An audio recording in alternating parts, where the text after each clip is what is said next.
Hello, everybody.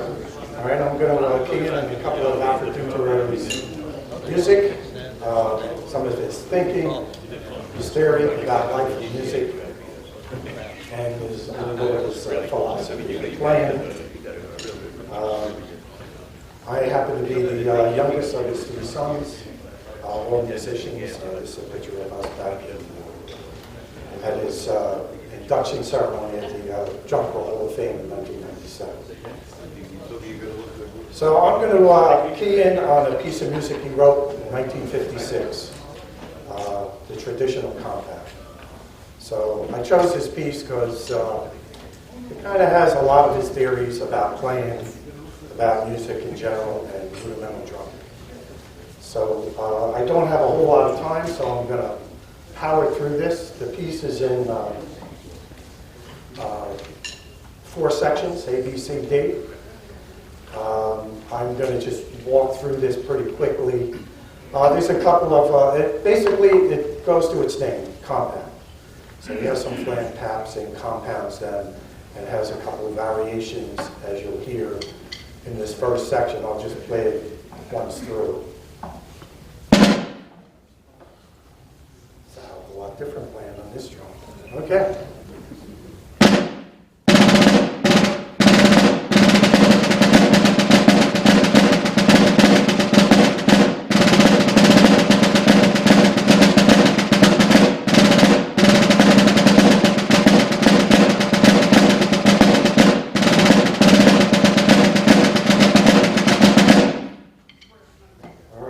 That's section A. Section B starts to get interesting, and just a little backup on this. He wrote this in 56, but in 63, December, I remember it well because I wanted to enter a couple of individual contests. I had just turned 10 in November. So the contests were at the end of January and the first week in February. St. Lucy's having one, St. Rosalina. So I said, Duke, I need 2 pieces. I need a 6/8 and I need a 2/4. So he gave me a 6/8, he gave me the 2/4. He never told me what it was. It was this piece, but it was only section A and section B. So I said, well, you know, I got 5-6 weeks before the first contest. He goes, oh, that's good. I think you better just stick with section A and section B. So that's what I did. So in this piece itself, there's a lot of theories with Duke. This is almost like an exercise that he did for himself. It never got published. There's a lot going on in his life when he wrote this piece. And if you go through each segment, literally, it's kind of like an exercise. So picking up from letter A into B.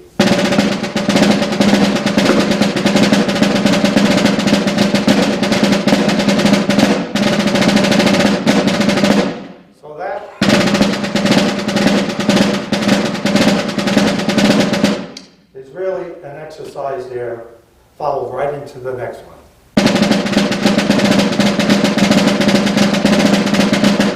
And then follow right into the next one.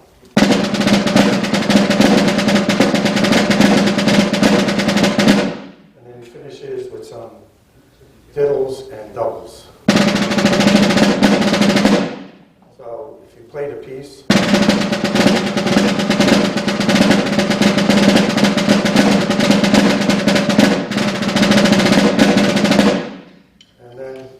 immediately following, we go into section C. So this one was a killer for me to learn. It's the first thing out of the gate in that piece.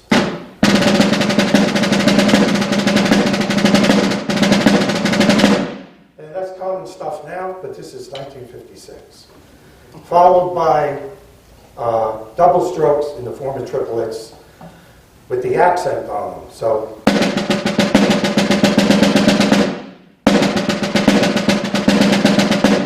now that was a killer for me because my training and conditioning was play with your wrist, don't play with your arms, let those sticks bounce. And here, when I started this, it was I couldn't play. Kids are trained that way now, even the past several years, but back then, it was just play those roles. And this is part of his theory is simplicity. This piece is not, that part is nothing but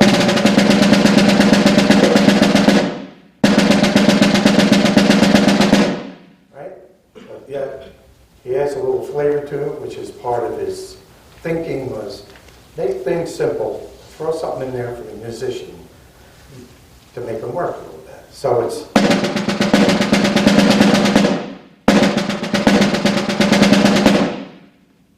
and even though the other movements that we're playing, left hand, right hand. I was a kid playing everything on the right hand.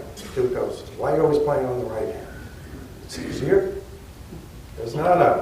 Anything on the right, you got to do on the left. Anything you do on the left, you got to do on the right. And if you're playing a piece that somebody wrote in his whole one way, pick out phrases and reverse the sticking. And do that as an exercise for yourself. And as a result, it will make what you play as it's written easier and you'll learn it faster because it helps your brain left and right. Now, did I listen? Of course not. You know, I'm the youngest son, I'm not going to listen. But I'm listening now, so when I was learning this St. Lucie ensemble, you can bet I was going left and right, picking out phrases and doing just that. And there's a couple of things in the company book he has section A, B, C. Comes to C and it says, when you do the repeat, reverse the sticking. So I said, why did you let them do that? Or asked Dave, what's that? And give the kids something to practice. So that was his thinking. So moving on, in this piece, after, then you have, there's another exercise.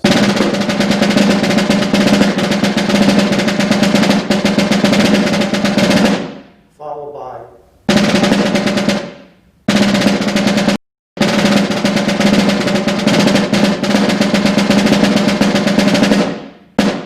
that is right here.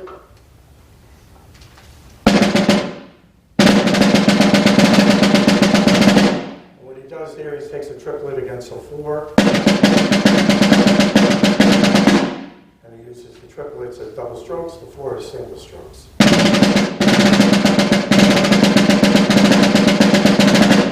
Then he finishes it up with going into section D, where he's got these nice 2 long 15s that you can't wait to get to. And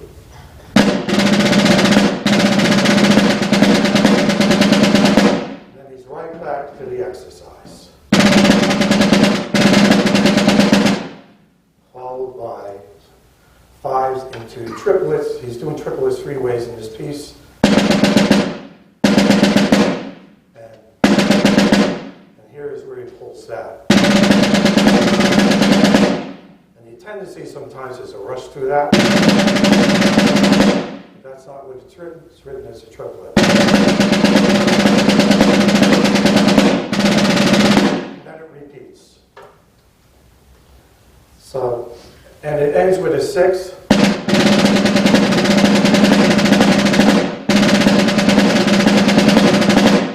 So I take that last tap, make it the first tap, and the top of the piece, skip a half a beat. And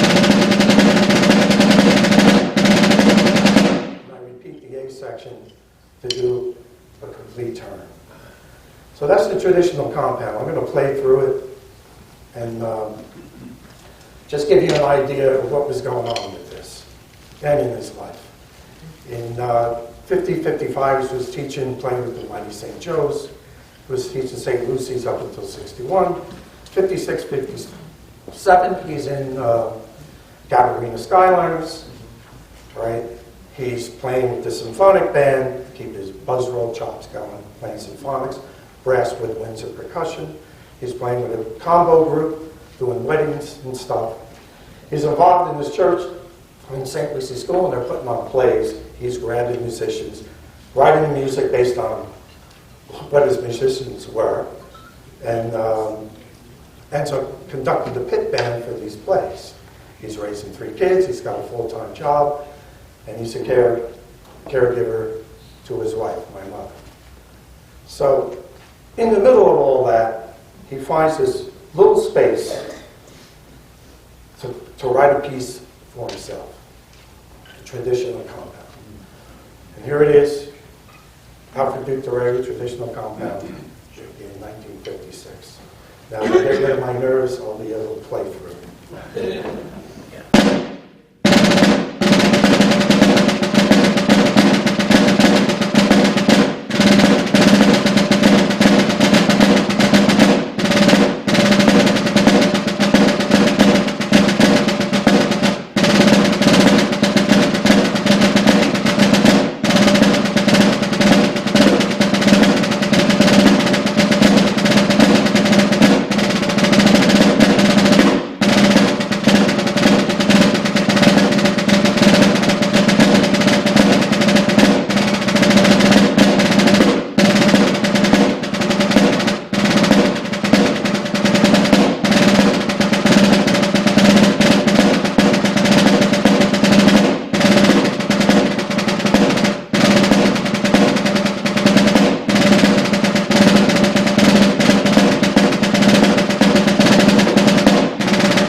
Made it through, Duke. All right.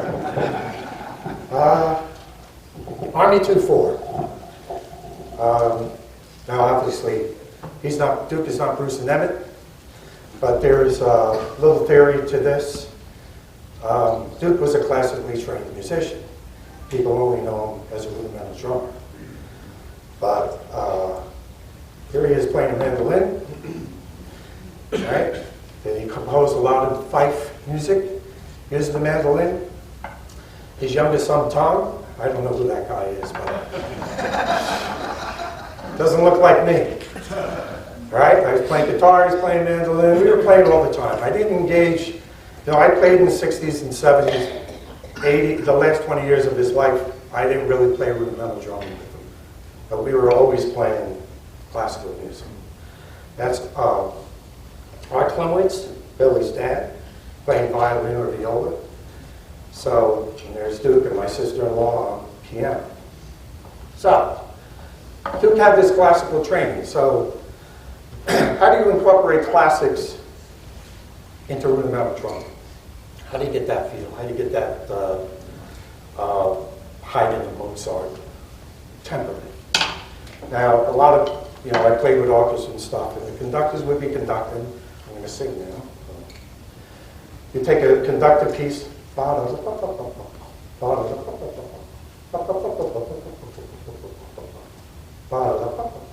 you get the idea, right? It's conducted. So how do you get a classical feel into drumming, but you don't have a conductor?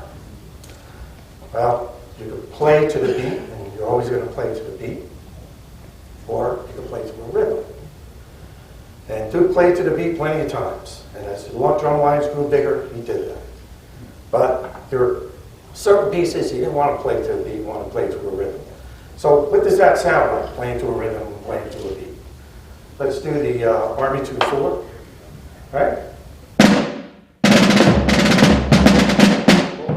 I'll play the wrong piece.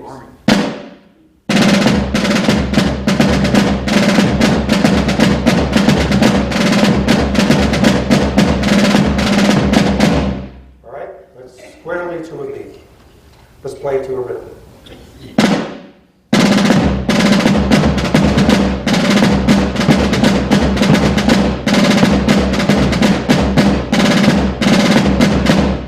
You see where it just has this whole majestic feel. So Duke wanted to do that in a few choice pieces. Prussian Variations was one of them. He and I and my oldest brother Joe was playing rudimental at the time, was also a snare drummer. Played this on the field and we played it to a rhythm. and was very deliberate in its approach. It's not like you hear it now. Everybody's playing to a beat and they're moving as fast as they can. But his preference was to play it more to a rhythm. And in that, there's this figure here. He's got these 5/8s, two 5/8 bars into a 3/8 bar, and that's a 10/8 bar right now because the measure of the bar line's actually missing. That's how I pulled it out of the book. So somebody forgot to put a bar line in there. And that is really, if I play that section through, that all could have been just 2/4, all right? But as a result, if you did it all in 2/4, when you hit that rough, you end up going off the beat. And when you repeat it, you're still off the beat for 6 measures until you come back on the beat. So in that piece, I'm just going to sing it because it's easier. Jump, jump, jump, jump, jump, jump, jump, jump, jump,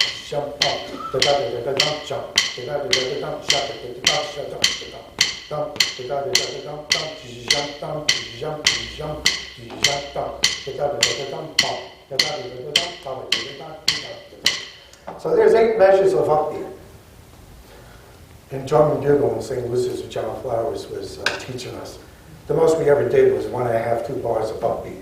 Naturally, you got a chorus spread across the field, so you got to keep them in step. And some of those horn players could just about keep the step. So we did it the best we could. And really, Duke got lazy here. By making 5/8s and 3/8s, he could put repeat signs on there, literally without having to rewrite the entire piece in the upbeat. Okay? Because he wrote this with fife. He arranged the fife and he arranged the drum. So by making 5/8s, 5/8s, 3/8s, but a repeat it, everybody's happy. Now we were playing this piece as a rhythm, in a rhythm feel, not on a beat. So think about being in a rhythm and being on an upbeat. I've seen this piece drive some drummers insane, or close to it. It was pretty tough for them. And as the drum lines grew and got bigger, and particularly in the field music, he played it more and more to the beat. But what happened also is there was always this little bit of linger. You could tell a Duke Terreri drum line or a fife drum corps that was taught by him, because they always had that hesitation off those 7s. And you hear it now in fife and drum a lot. Some of it could be because it was tough to play on some of the old drums back in the day, but in this particular case, Duke liked the rhythm method. You don't want to be restricted to a beat. So I know I'm running short of time, so I'm going to skip. Actually, let's just play the first part of Prussia. All right? I'll do it to a rhythm.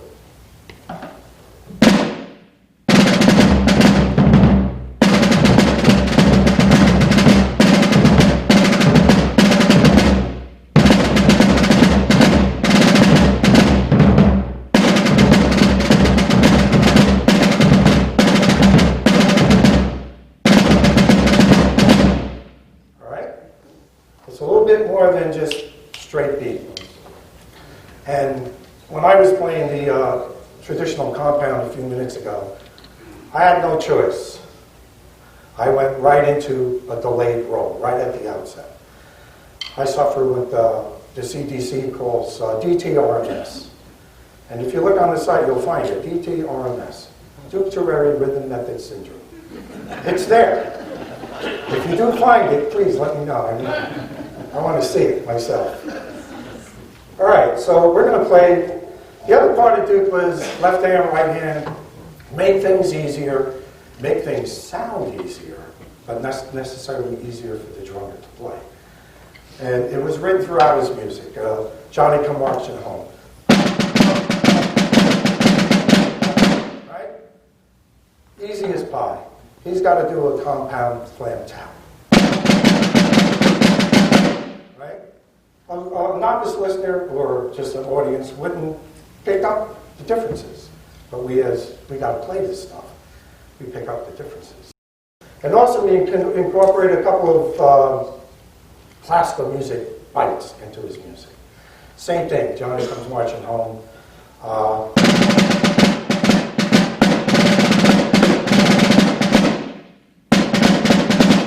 That there is typical Beethoven.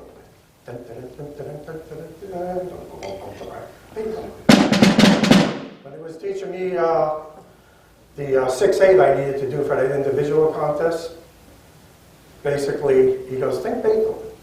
Think Beethoven. Okay.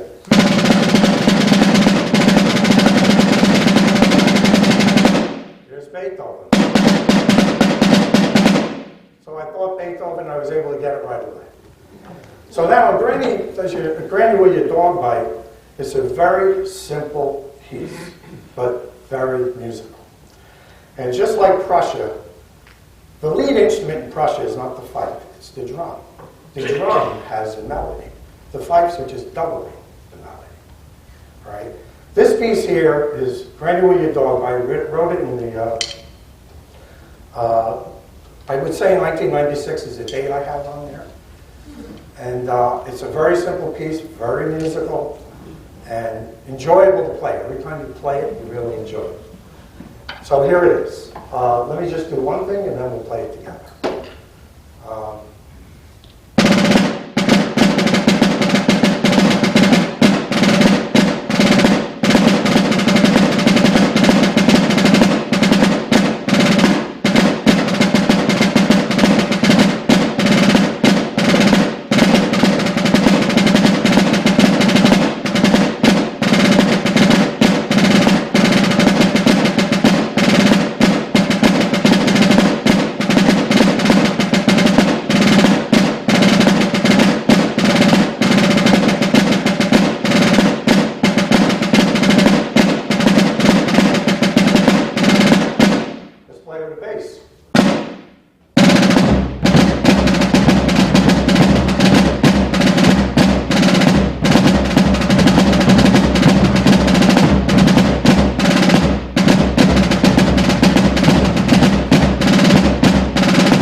I know I'm way over. This was a studio session we did in 1993. You got Nick Anastasio playing rudimental bass, Liberty. You got, what's his name, Jim Douglas, right? Regimentals, playing fife.